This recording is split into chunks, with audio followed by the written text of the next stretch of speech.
Beginning, the human who shouldn't have been there. The Imperial Hall of Karith was built from shimmering obsidian glass, carved into spirals that twisted upward like frozen black flames. The hall was alive with shifting light. Every movement of every person cast reflections that danced across the walls as though the palace itself was breathing. I stood among warriors, diplomats, and towering alien nobles, none of whom should have cared about a human engineer from Earth. I was only here because the Terran Alliance sent me to repair a diplomatic shuttle core. Nothing more. I blended into the shadows, hoping no one noticed me. But he noticed me. Prince Vila, heir to the Carithian Empire, commander of the Void Guard, and easily the most intimidating man I had ever seen. Not intimidating because he was monstrous, far from it. Carithians resembled humans, but taller, leaner, luminous veins tracing their skin like constellations. Vila's eyes glowed violet, sharper than any blade. His hair, silver with streaks of star blue, shifted like it caught non-existent wind. He was magnificent in every way and absolutely dangerous. But he never looked at humans. Never acknowledged them. Never cared. So when his eyes locked onto me from across the hall, my stomach dropped. He didn't look away. He walked straight toward me, cutting through nobles who bowed as he passed. His gaze never wavered. I tried to step back. Too late. He was in front of me, towering over me, staring in a way that felt like he was reading my thoughts. "So you are the human," he said, voice smooth and low.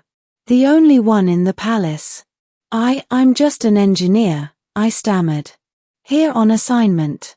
His lips twitched into something like a smile. "Humans are never just anything. Your kind disrupts everything simply by existing." That didn't sound like a compliment. "I'll just fix the shuttle and get out of your way." Before I could finish, a deep horn echoed across the hall. A formal announcement. The crowd parted. Queen Salith, the prince's mother, entered with her royal guard. But while the hall bowed, Prince Vila did not. He stared at me as if he had discovered something interesting, something rare. Something he had been waiting for. And that terrified me more than anything. The prince's attention. The ceremony lasted an hour. I tried to disappear behind a pillar. But every time I looked up, the prince was watching me. Not casually. Not idly. Watching me like a predator watching prey. Or like a man captivated by something he didn't yet understand. After the final ritual ended, I tried to leave the hall quietly. My heart was pounding, my hands clammy. "Human." His voice came from behind me. I froze. Prince Vila stepped closer, and everyone around us moved aside instinctively. He was a gravitational force no one dared stand in the way of. "You never bowed," he said. I didn't know I had to." "You bowed to my mother," he cut in. "But not to me." His tone wasn't angry. It was curious. "Humans kneel before kings, no?" he asked. "Well, I'm not one of your citizens," I said carefully. His eyes sharpened with interest. "So you kneel for no one?" "That's not what I said." "But that is what you meant." He stepped closer. I stepped back. Then I hit a pillar. He caged me against it, not touching me, not threatening me, but somehow more dangerous because of the restraint he showed. His voice dropped to a whisper. "Do humans fear princes?" I swallowed. "Right now? Yes." His lips curved slightly. "Good." Then he did something unexpected. He leaned down. Closer. Close enough that I could feel the warmth of his breath against my ear. And he whispered words I could never forget. "Tonight, you're mine, human." My heart stopped. He pulled back just slightly, just enough that our eyes met again. He wasn't teasing. He wasn't joking. He meant it. Middle, the royal selection. I found myself dragged, gently but firmly, by two members of the prince's guard to a private chamber deep in the palace. I didn't resist. Couldn't. I was too shocked. The chamber was lit with soft violet lanterns and filled with crystalline chairs and tables that appeared grown rather than carved. Prince Vila sat on a throne-like seat of swirling silver vines. His posture was regal, but his gaze was fully focused on me. "You truly are frightened," he said, tilting his head. "I can smell it." "Carithians can smell fear," I whispered. "We can smell everything." His eyes lowered to my throat. "Your pulse is fast." I tried to steady my breathing. It didn't work. "What do you want from me?" I forced out. He gestured to a guard. A holopanel appeared, showing dozens of alien men and women warriors, nobles, diplomats. "The royal advisors insist I choose a consort by the end of this cycle," Vila said. They assembled candidates from every allied species. I blinked. "And, what does this have to do with me?" I rejected all of them. He stood, walking slowly toward me. "Because none of them," he said, "are you." My breath caught. "I don't belong on that list," I whispered. He smiled faintly. "Exactly. That is why you interest me." He circled behind me. "You are human. You are fragile. You should be invisible to me." He leaned close again. "Yet you are not." I shivered. "So tonight," he continued smoothly, "I make my choice." I turned to face him, heart racing.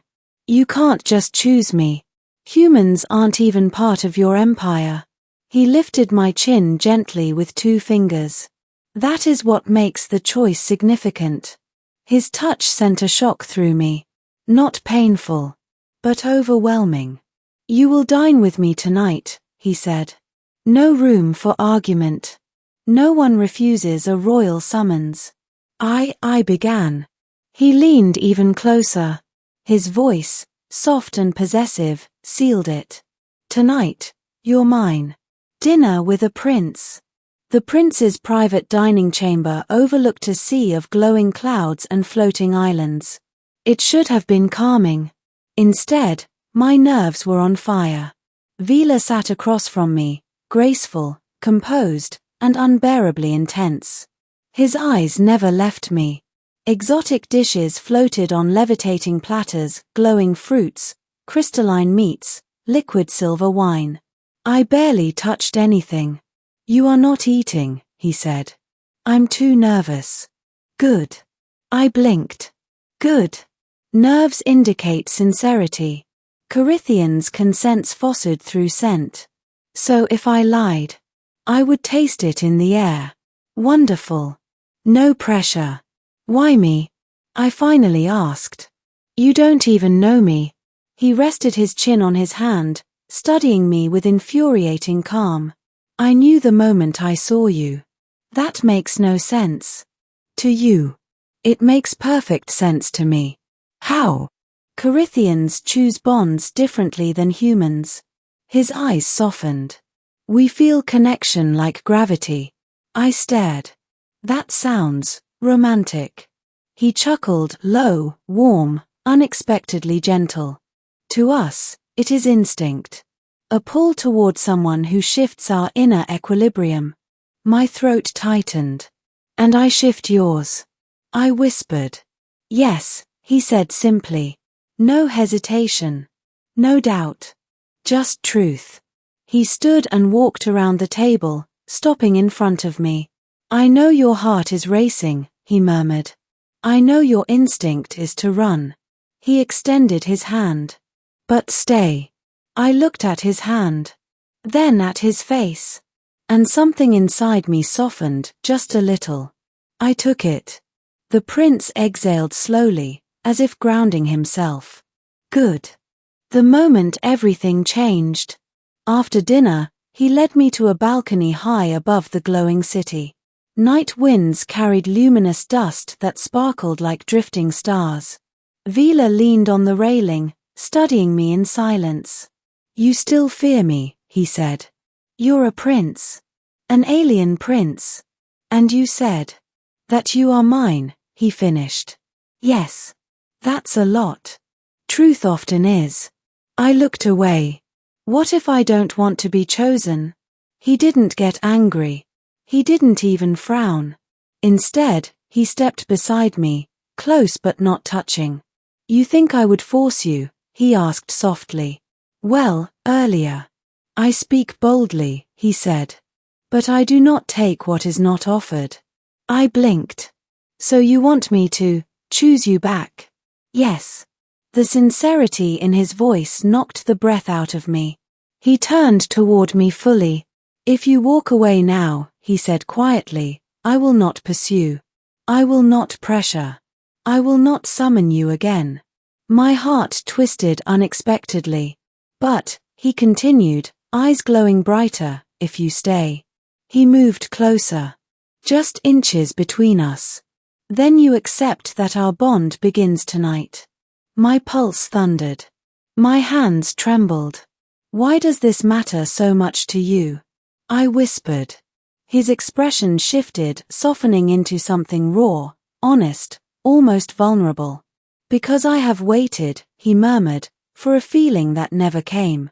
Not with warriors. Not with nobles.